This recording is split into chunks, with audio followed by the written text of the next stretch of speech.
Jai Sairam. Welcome back to my channel. இன்னைக்கு இந்த பதிவில் ஆடி பெருக்கப்போ நாம் செல்வம் பெறுகிறதுக்கு என்னென்ன பொருட்கள் கண்டிப்பாக வாங்கணும், அந்த மங்களகரமான பொருட்கள் என்ன அப்படின்றத பற்றி இந்த பதிவில் நான் ஷேர் பண்ணுறேன். ஆடி மாதத்தின் 18வது நாளில் ஆடிப்பெருக்கு விழா கொண்டாடுறோம். இது காவிரி கரையோர பகுதிகளில் வெகு சிறப்பாக கொண்டாடுறது வழக்கம். ஆடிப்பெருக்கு இந்த ஆண்டு பார்த்தீங்கன்னா ஆகஸ்ட் 3ஆம் தேதி ஞாயிற்றுக்கிழமை வருது. இந்த நாளில் சில பொருட்களை வாங்குறதுனால வீட்டில் செல்வ வளமும் சுபிக்ஷமும் பெருகும் அப்படின்ற ஒரு நம்பிக்கை இருக்கு.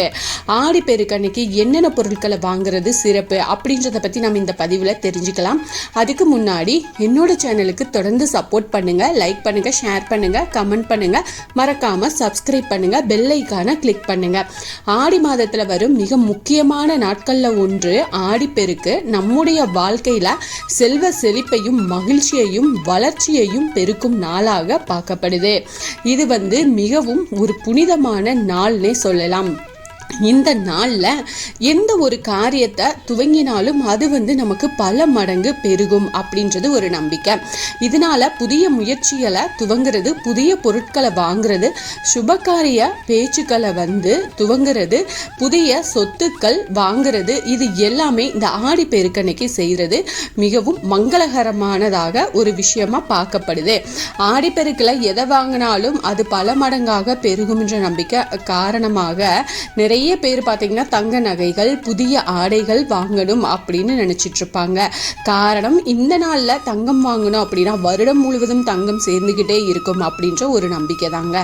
ஆனா ஆடிப்பெருக்கு அன்னைக்கு பார்த்தீங்கன்னா இப்படி விலை உயர்ந்த பொருட்களை தான் வாங்கணும் அப்படின்றது கிடையாது. அதுக்கு மாறா மங்களகரமான பொருட்களை வாங்கி நாம வைக்கலாம்.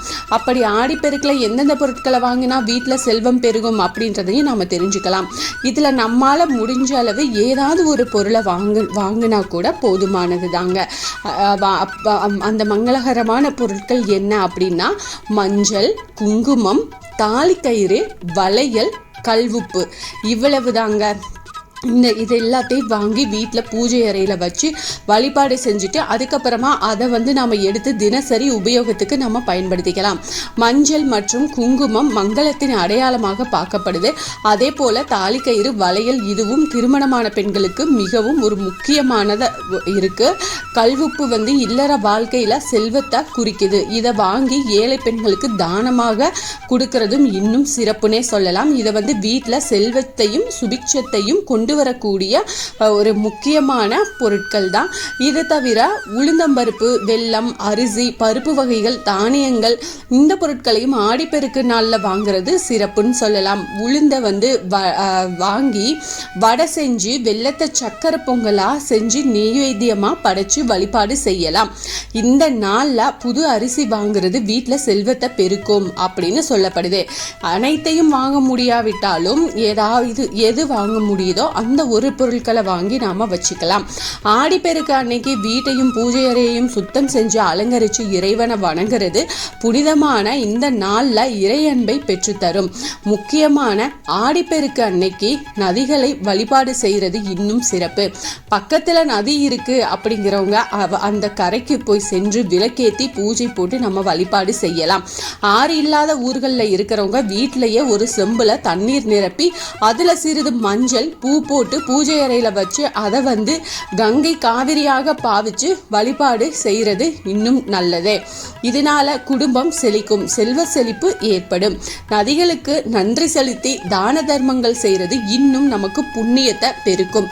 அதனால இவ்வளவு மகிமை வாய்ந்த இந்த ஆடி பெருக்கு, இந்த ஆடி 18ல உங்களால என்ன வாங்க முடியுமோ அதை வாங்குங்க. என்ன தர்மம் பண்ண முடியுமோ அதை நீங்க தான தர்மம் செய்யுங்க. இது உங்களுக்கு நல்ல பலன்களை கொடுக்கும். அதனால இந்த ஆடிப்பெருக்க தவற விடாதீங்க. இந்த பதிவு உங்களுக்கு பயனுள்ள பதிவாக இருக்கும் அப்படின்னு நான் நம்புகிறேன். இதில் ஏதாவது சந்தேகம் இருந்தால் எனக்கு கமெண்ட்டில் கேளுங்க, நான் பதில் சொல்கிறேன். என்னோட சேனலுக்கு தொடர்ந்து சப்போர்ட் பண்ணுங்கள், லைக் பண்ணுங்கள், ஷேர் பண்ணுங்கள், கமெண்ட் பண்ணுங்கள், மறக்காமல் சப்ஸ்கிரைப் பண்ணுங்கள், பெல் ஐகானை கிளிக் பண்ணுங்கள். இது போல் எனக்கு தெரிஞ்ச ஆன்மீக பதிவுகளை உங்ககிட்ட நான் ஷேர் பண்ணுறேன். Thank you friends. மீண்டும் அடுத்த பதிவில் சந்திப்போம்.